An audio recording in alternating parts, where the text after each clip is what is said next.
نہیں رکھنی، ظاہری میل ملاپ، حسن اخلاق، عدل و انصاف، یہ بالکل لازم ہے، یہ ہر ایک کے ساتھ ہے۔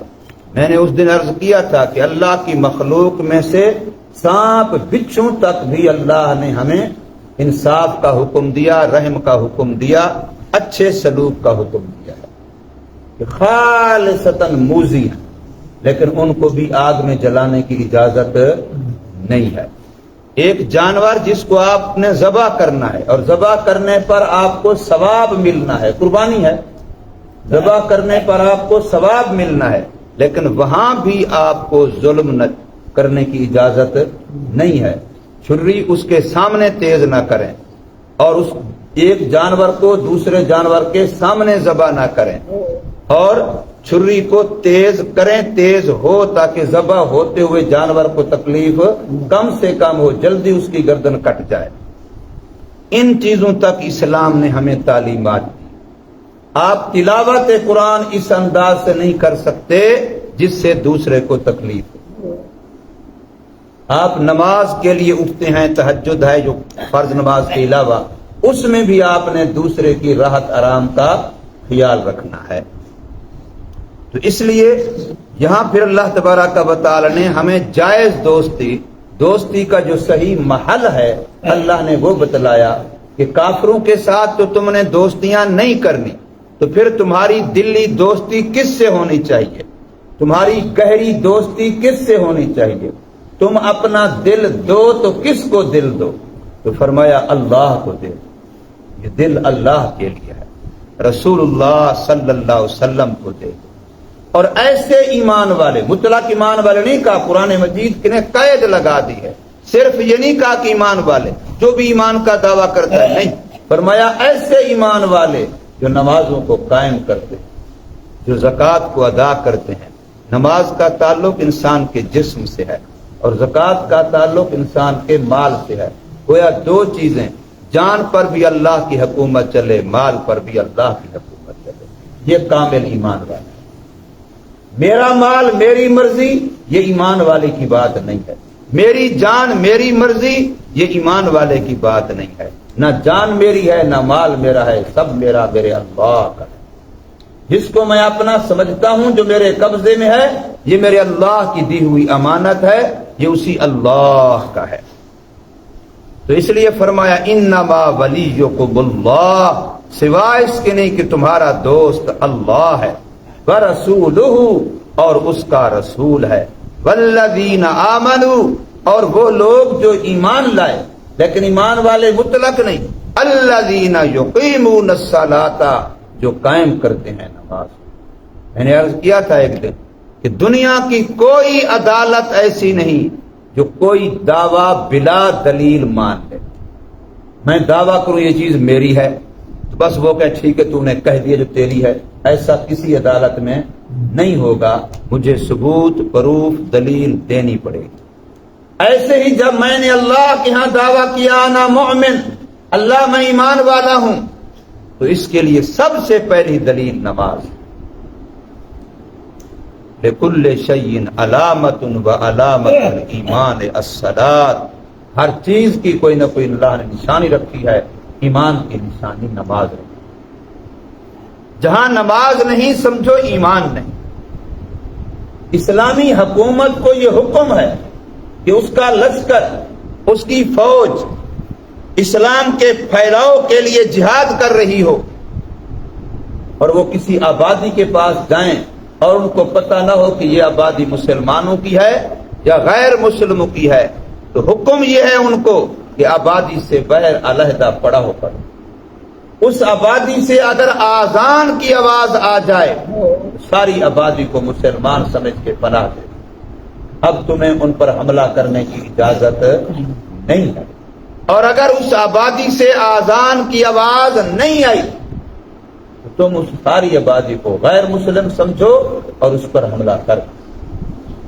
حالانکہ عقلی طور پر کتنے احتمالات ہو سکتے ہیں کہ شاید ایک آدھ مسلمان ہو جو اذان دے دے اور ساری آبادی غیر مسلم ہو، اور یہ ساری آبادی مسلمانوں کی ہو لیکن بیچارے غفلت کی وجہ سے، کمزور ایمان، کمزور تعلیمات دینیا کی وجہ سے اذان نہ دے پائیں، ہو سکتا ہے عقلی لحاظ سے کئی احتمال ہو سکتے ہیں، لیکن اذان نہیں ہے تو اسلام کی نشانی نہیں ہے۔ اذان اسلام کا شعار ہے، یہ اسلام کی علامت ہے۔ تو اس لیے فرمایا کہ ایسے ایمان والے جو نماز قائم کرتے ہیں، اور یہ بھی یاد رکھ لیں پورے قرآن مجید میں یا پورے ذخیرہ حدیث میں کہیں نماز کے لیے پڑھنے کا لفظ نہیں آیا کہ نماز پڑھتے ہیں، کہیں بھی نہیں۔ پڑھنے کو عربی میں قرات کرنا تھا، اقرا وربک الاکرم، پڑھیے، اقرا قرات کا لفظ آتا ہے پڑھنے کے لیے۔ قرآن میں نماز کے لیے کہیں قرات کا لفظ نہیں آیا، بلکہ کیا آیا؟ اقامت، نماز کو قائم کرنا۔ اور قائم کرنا یہی ہے کہ نماز دل میں رچ بس جائے، نماز بندے کا ایسا خوراک بن جائے روح کی، جیسے جسم کو خوراک نہ ملے تو جسم کمزور ہو، بھوکے بندے کو آرام نہیں آتا، تو نماز کے بغیر مومن کو سکون نہ آئے۔ نماز ایسا وظیفہ بن جائے، روح کی غذا بن جائے۔ تو فرمایا اور ساتھ یہ اقامت میں یہ ہے کہ نماز کے باہر کے فرض، اندر کے فرض، نماز کے واجبات، نماز کی سنتیں، نماز کے مستحبات، ان سب کی رعایت رکھ کے نماز پڑھی جائے، اور مفسدات صلاۃ، مکروہات صلاۃ، ان سے بچتے ہوئے نماز پڑھی جائے، تو تب نماز کا قیام ہے، پھر یہ نماز کا قیام ہے۔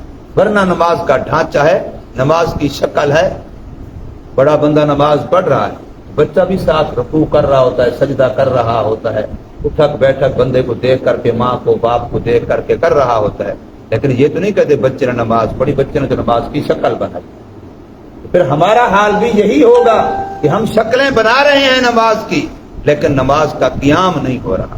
اللہ جو ہم سے تقاضا کر رہا ہے وہ اقامت صلاۃ کا ہے، وہ نماز کی شکل بنانے کا نہیں ہے۔ تو فرمایا وہ ایمان والے وہ ہیں جو قائم کرتے ہیں نماز کو، یعنی اپنی جان پر اپنے اللہ کی حکومت چلا۔ اب غور کیا کریں نماز میں، سر کے بالوں سے لے کے پاؤں کے ناخن تک، نماز میں آپ کا جسم آپ کی مرضی پہ نہیں چل رہا۔ نمازی کہے میں نماز پڑھ رہا ہوں، زبان سے پڑھ رہا ہوں، ثنا پڑھ رہا ہوں، الحمد پڑھ رہا ہوں، سورت پڑھ رہا ہوں، تو میری آنکھ تو ویسے ہے نا، تو میں ادھر بھی دیکھتا رہوں، ادھر بھی دیکھتا رہوں، اوپر بھی دیکھوں، نیچے بھی دیکھوں، تو نماز میں میری آنکھ کو کیا ہے؟ زبان تو پڑھ رہی ہے نا، ثنا پڑھ رہا ہوں، الحمد شریف پڑھ رہا ہوں، سورت پڑھ رہا ہوں، تو آنکھ سے کیا ہوتا ہے؟ ادھر دیکھتا رہوں۔ تو بتائیے یہ نماز کے لیے ٹھیک ہوگا؟ اس کی آنکھ کو بھی پابند کیا گیا ہے کہ اگر قیام میں کھڑا ہے تو سجدے والی جگہ تیری نگاہ ہو، اور اگر رکوع میں کھڑا ہے تو تیری نگاہ پاؤں پر ہو، اور اگر سجدے میں ہے تو تیری نگاہ زمین پر ہو، ہر جگہ پر قاعدے میں بیٹھا ہے تو تیری نگاہ اپنی گود میں ہو۔ آنکھ کو بھی پابند کیا گیا، کسی صورت میں آنکھ کو بھی آزاد، ہاتھ باندھنے ہیں نماز کے اندر قیام کی حالت میں، انگلیوں کو بھی پابند کیا گیا، یہ نہیں کہ انگلیاں اپنی مرضی سے کھڑی رہیں، انگلیوں کو بھی پابند کیا گیا کہ بھی انگلیاں یوں رکھیں، انگلیوں کو بھی پابند کیا گیا۔ رکوع کی حالت میں گھٹنوں کو پکڑنا ہے تو انگلیوں کو پھیلا کے رکھنا ہے، یوں ملا کے نہیں رکھنا، یوں نہیں رکھنا، یوں پورے گھٹنے کو پکڑنا ہے۔ ایک ایک حالت میں، کسی حالت میں بھی آپ کی کسی انگلی کو بھی آزاد نہیں چھوڑا گیا۔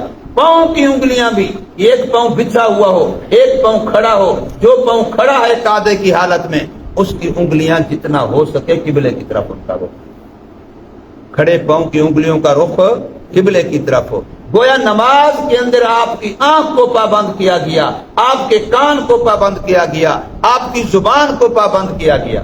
ایک آدمی کہے میں رکوع میں پڑھتا ہوں سبحان ربی العظیم، سجدے میں پڑھتا ہوں سبحان ربی الاعلی، تو کیوں نہ ہو کہ میں اس کی جگہ پر بجائے ان کو پڑھنے کے کلمہ طیبہ پڑھ لوں، رکوع میں سجدے میں کلمہ طیبہ پڑھ لوں، دوسرا کلمہ پڑھ لوں، قرآن مجید کی کوئی آیت کیوں نہ پڑھ لوں، سورۃ اخلاص پڑھنے پر بڑا ثواب ملتا ہے، میں سورہ اخلاص پڑھ لوں۔ قاعدہ تو قرآن میں نہیں کھڑا، قاعدے میں جو تشہد پڑھتے ہیں یہ تو قرآن میں نہیں کھڑا، قرآن تو کلام سب سے افضل ہے، تو پھر میں تشہد کی حالت میں جب بیٹھوں قاعدے کی حالت میں، تو بجائے تشہد پڑھنے کے میں وہاں بھی کوئی قرآن کا حصہ پڑھ لوں۔ اگر کوئی بندہ یہ اپنے عقل سے سوچ کے یوں شروع کر دے تو کیا یہ نماز ٹھیک ہوگی؟ کوئی بندہ کہے گا نماز غلط ہے، کیوں؟ اس لیے کہ یہ نماز میں اپنی مرضی کر رہا، یہ نماز میں اللہ کی غلامی نہیں کر رہا، نماز میں اپنی مرضی کر رہا، اس کی نماز ٹھیک نہیں ہے۔ تو نماز پوری کی پوری آپ کو 5 وقت میں پریکٹیکل طور پر، عملی طور پر آپ کو پابندی سکھاتی ہے کہ آپ اپنے وجود کو اپنے اللہ کے حکموں کا پابند بنائیں، اس کو غلام بنائیں اللہ کے حکموں کا، اس کو عادی بنائیں اللہ کے حکموں کی تابعداری کرنے کا۔ یہ نماز اس بات کی مشق کراتی ہے، ورنہ تو اللہ فرماتے اچھا تم بڑے مصروف ہو، آج کل بڑا مہنگائی کا دور ہے، کام کاج کے لیے بڑا وقت مشکل ہے، ایسا کیا کرو صبح اٹھتے ہی تو فجر کے ساتھ ظہر عصر مغرب عشاء ساری نمازیں پوری رکعتیں پڑھ کے پھر چلے جایا کرو سارا دن، تاکہ تمہارے کام میں حرج نہ ہے، خدا تعالیٰ تمہارے سجدوں کا میرے سجدوں کا محتاج نہیں۔ یہ جو اللہ نے الگ الگ اوقات رکھے ہیں، انسان پھر دنیا میں پھنس جائے گا۔ فرمایا اچھا غفلت آ رہی ہے دوبارہ ظہر کے وقت آ جا، پھر تھوڑی دیر کام کیا، پھر غفلت آ رہی ہے دوبارہ آ جا، تھوڑی تھوڑے وقفے کے بعد اپنے سامنے کھڑا کرتے ہیں تاکہ میرا بندہ میرے سے غافل نہ ہو، میرا بندہ کسی اور دندھے کام میں ایسا لگ نہ جائے جس سے وہ مجھے بھول جائے۔ تھوڑی تھوڑی دیر کے بعد دوبارہ بلاتا ہے اللہ پاک اپنے دروازے۔ تو اس لیے نماز اسی چیز کی مشق ہے کہ میرے وجود پر مرضی میرے اللہ کی چلے، حکومت میرے اللہ کی چلے۔ اور زکوٰۃ ادا کرتے ہیں تو زکوٰۃ کے اندر تمام وہ مالی معاملات جو اللہ کا حکم ہے، چاہے وہ زکوٰۃ کی شکل میں ہے، فطرانے کی شکل میں ہے، عشر کی شکل میں ہے، قربانی کی شکل میں ہے، چاہے وہ بعض دفعہ کفاروں کی شکل میں آ جاتا ہے، جہاں مال خرچ کرنے کا اللہ کا حکم ہے، یا غریبوں یتیموں میں ہے، اپنے اہل خانہ میں ہے، اگر ماں باپ بوڑھے ہیں ماں باپ پر ہے، یہ سارا اللہ کا جہاں جہاں مال خرچ کرنے کا حکم ہے، زکوٰۃ کے لفظ وہ سب کو حاوی ہے، سب کو شامل ہے۔ تو اس میں انسان یہ کہ مال تو میرا ہے، کمایا تو میں نے ہے، حلال طریقے سے کمایا، جائز طریقے سے کمایا، خون پسینہ لگا کے کمایا، لیکن اس پر بھی مرضی میرے اللہ کی چلے، میرے مال پر بھی مرضی میری نہیں چلے گی۔ تو فرمایا ایمان والے وہی لوگ ہیں جو نماز قائم کرتے ہیں اور زکوٰۃ ادا کرتے ہیں، وَهُمْ رَاكِعُونَ، اور وہ رکوع کرنے والے۔ رکوع کا ایک معنی یہی جیسے ہم نماز میں رکوع کرتے ہیں، اس کا مطلب نماز کی اہتمام ہے، دوبارہ تاکید ہے، اور ایک معنی رکوع کا ہوتا ہے عاجزی کرنا۔ رکوع کرنے کا معنی ہی کیا ہوتا ہے؟ عاجزی کرنا ہوتا ہے۔ میں نے ایک دن عرض کیا تھا بندے سے کوئی غلطی ہو جائے تو پہلے تو کھڑے ہو کے ہاتھ باندھ کر کسی طرح سے غلطی کو مجھے معاف کر، اور اگر غلطی اتنا بڑی ہے اس سے معاف نہیں ہوتی تو پھر وہ اس کے گھٹنے پکڑ ہے، جھک جاتا ہے، میں تھوڑے گوڈے پکڑنا میں نے معاف کر۔ اگر غلطی اس سے بھی بڑی ہو یہ بھی یوں بھی معاف نہیں، پھر بیچارہ پاؤں پڑ جاتا ہے، پھر اس کے بعد آخری درجہ کیا ہوتا ہے؟ پاؤں پڑ جاتا ہے۔ تو بس نماز یہی ہے، پہلے ہم کھڑے ہو کے ہاتھ باندھ لیتے ہیں، اللہ سے معافی مانگتے ہیں، یا اللہ ہمیں معاف کر دے، ہم ہاتھ باندھ کے تیرے سامنے کھڑے۔ اگر ہمارے گناہ اس سے زیادہ ہیں تو رکوع میں جانا گویا اللہ تعالیٰ کے گھٹنے پکڑ لینا، اور اس سے بھی اگر زیادہ بڑے گناہ ہیں تو پھر ہم اللہ کے پاؤں پڑ جاتے ہیں، سجدہ کرنا گویا اللہ کے پاؤں پڑ جاتا، اس سے گناہ معاف، اس لیے فرمایا نماز سے گناہ معاف ہو جاتے ہیں۔ تو نماز پڑھنے والے، اور رکوع کا دوسرا معنی عاجزی، چونکہ اس میں عاجزی، رکوع میں بھی عاجزی ہے، سجدے میں، اور یاد رکھو یہی وجہ ہے رکوع سجدے میں قرآن پڑھنا منع ہے، باقاعدہ حدیث پاک، رکوع کی حالت میں قرآن پڑھنا منع ہے، سجدے کی حالت میں قرآن پڑھنا منع۔ کیوں؟ یہ عاجزی کی حالت ہے، اور قرآن عزت والی کتاب ہے، قرآن کھڑے ہو کے پڑھنا، قرآن غلبے والی کتاب ہے، وہ حیات بھی قرآن کے لیے مناسب نہیں جس حیات کے اندر شان و شوکت ہے، قرآن شان و شوکت والی کتاب ہے، اس کو قیام کی حالت میں پڑھو۔ اس لیے ذکر اللہ کے وقت کوئی بھی ذکر ہاتھ باندھنا جائز نہیں، صرف قرآن کی تلاوت کے وقت ہاتھ باندھنا جائز۔ بچہ قرآن پڑھ رہا ہے، بڑا قرآن پڑھ رہا ہے، ہاتھ باندھ لے نماز کی طرح، اب تلاوت کر، یہ جائز ہے۔ اقامت ہو رہی ہوتی ہے، ہمارے کئی سارے ساتھی ہاتھ باندھ لیتے ہیں، یہ مناسب نہیں ہے، روکا گیا۔ اقامت کی حالت میں ہاتھ کھلے رہے. کوئی اور ذکر اللہ ہے. عام طور پر دیکھا آپ نے کہیں کسی بڑے نے آنا ہو, دونوں طرف سے لوگ لائنیں بنا کے استقبال کے لیے کھڑے ہوتے ہیں, وہاں ہاتھ باندھ لیتے ہیں, وہ بھی مناسب نہیں, وہاں بھی ہاتھ باندھنا ٹھیک نہیں. تو اس لیے ہاتھ باندھ کے کھڑا ہونا اور قیام کی حالت میں جو قرآن کی شان, تو فرمایا کہ وہ عاجزی کرنے والے ہیں. عاجزی کے اندر علماء نے یہاں جو نقطہ لکھا ہے اس میں یہ ہے کہ انسان جب عبادت کرتا ہے جتنا بھی ہو اندر میں ایک تعلی آتی ہے, خیال آتا ہے کہ میں بڑا نیک ہو گیا ہوں, تو اب اس کی نفی کرنا, اپنے اعمال کرنے کے بعد بھی ان کی نفی کرنا کہ تیری عبادت کہاں اس قابل کہ اس ذات کے بارگاہ میں پیش کی جا سکے. اپنا منہ تو دیکھ, خیال بھی آئے تو اس کو جھٹک دو, یہ شیطانی خیال. وہ تکبر میں مبتلا کرنا چاہتا ہے, وہ حجب میں مبتلا کر کے میری نیکیاں ضائع کرنا چاہتا ہے کہ تو نے بڑی سخاوت کی, تو نے بڑی عبادت کی, تو نے بڑی تہجدیں پڑھی, تو نے بڑی فلاں نیک کام کیے. جب بھی یہ خیال آئے تو کہو میں کہاں, جو کچھ ہوا میرے اللہ کی توفیق سے ہوا, میرا کیا. یہ تو اس کی مہربانی ہے کہ میرے جیسے گندے کو اپنے دروازے پہ کھڑا کر دیا ہے, مجھے توفیق دے دی, ورنہ تو اس کا دین بھی اور وہ خود بھی میرا محتاج نہیں ہے. فرمایا وہ عاجزی کرنے والے ہیں. اور آگے اللہ نے عجیب فرمایا, جس نے اللہ کو دوست بنا لیا اور رسول اللہ کو دوست بنا لیا اور ایمان والوں کو دوست بنا لیا, فإن حزب اللہ, یہ اللہ کی جماعت, ہم غالبون, اور اللہ کی جماعت غالب ہے. یہاں عجیب واقعات لکھے ہیں مفسرین نے. جب حضرت حضور صلی اللہ علیہ وسلم کا وصال ہوا, ابو بکر صدیق رضی اللہ عنہ نے خلافت سنبھالی. اس وقت مسلمان تھوڑے سے, محدود ایریے میں مسلمان, مدینہ طیبہ ایک چھوٹی سی ریاست تھی بس, اس کے علاوہ مسلمان دنیا میں کہاں, کفر ساری دنیا کا. اور یکدم ارتدادی فتنے پھوٹے. یمامہ کے اندر مسلمہ کذاب نے نبوت کا دعویٰ کر دیا. یمن کے اندر ایک اور بدبخت کھڑا ہو گیا, اس نے نبوت کا دعویٰ کر دیا. ایک اور قبیلے کے اندر بنو اسد میں اسود انسی کھڑا ہو گیا, اس نے نبوت کا دعویٰ کر دیا. بڑے بڑے تقریباً 7 قبائل عرب کے بغاوت پہ اترے. اب ادھر کمزور سی جماعت اور مسلمانوں پر بہت بڑا صدمہ تھا محمد صلی اللہ علیہ وسلم کے وصال. ادھر صدمے سے 2-4, ادھر یکدم حالات ایسے بن گئے کہ اپنے ہی بیگانے بننے لگ گئے. اور پھر اس موقع پر دشمن کو موقع ملتا ہے, وہ تاڑ میں ہوتی ان کے اندر کی پھوٹ پڑے اور ہم ان پر حملہ آور ہوں. خطرہ پیدا ہوا.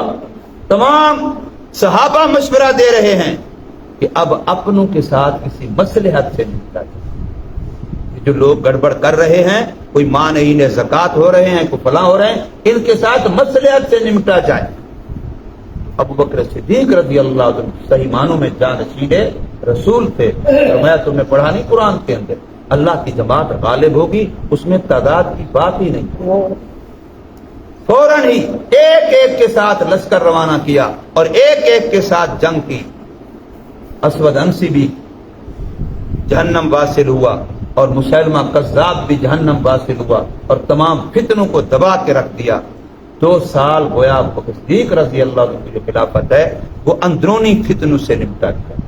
پھر حضرت عمر فاروق, حضرت عثمان, حضرت علی, ان کے دور میں پھر مزید اسلامی ریاست اسلامی دنیا کے اندر پھیلی ہے.